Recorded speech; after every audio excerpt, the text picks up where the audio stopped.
Il n'était peut-être pas encore un mythe politique de son vivant, mais c'était une force politique absolument incontournable. Ça a été beaucoup de fois souligné lorsqu'on a pris la parole aujourd'hui pour rendre hommage à Charlie Kirk.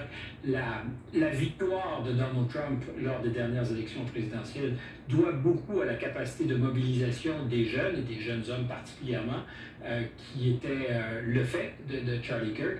Est-ce que demain, il sera un martyr? Est-ce qu'on en aura fait un mythe? C'est clair qu'on construit ça, mais c'est aussi un rassemblement politique, parce qu'il était une personnalité politique qui ne vivait que pour la politique et qui est à la mesure du succès qui était le sien.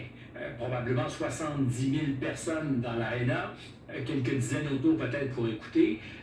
Bien entendu, il y a un processus de récupération politique. Donald Trump ne voudra pas passer à côté de ses électeurs qui resteront fouettés, mobilisés, on peut le penser, pour les prochains mois, prochaine année. Il y a un rendez-vous à l'horizon, des élections de mi-mandat. Mais au-delà de toute chose, avant de savoir c'est de la récupération, c'est le nécessaire hommage à une personnalité soit polarisante, mais absolument déterminante dans le paysage politique. Je pense qu'on ne le mesurait pas. Je pense qu'il y a beaucoup de gens qui n'appartiennent pas à cette mouvance conservatrice, qui soupçonnaient l'impact du personnage. Aujourd'hui, c'est très clair.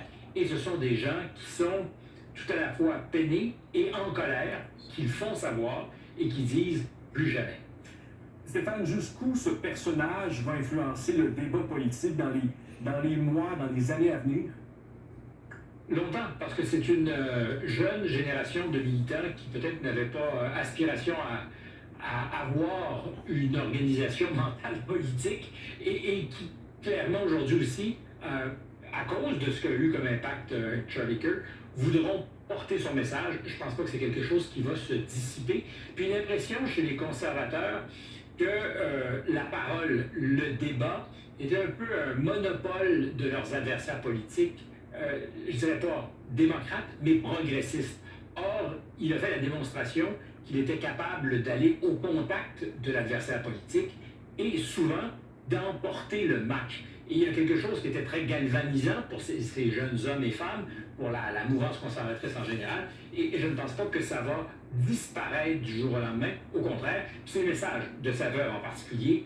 Nous continuerons parce que ce n'est pas justement gagné et que son héritage doit être entretenu. Je pense qu'au contraire, c'est quelque chose qui va croître au cours des prochaines années même. Très bien, Stéphane, on doit malheureusement s'arrêter, on va manquer de temps, mais on se reparle plus tard. Merci beaucoup, Stéphane.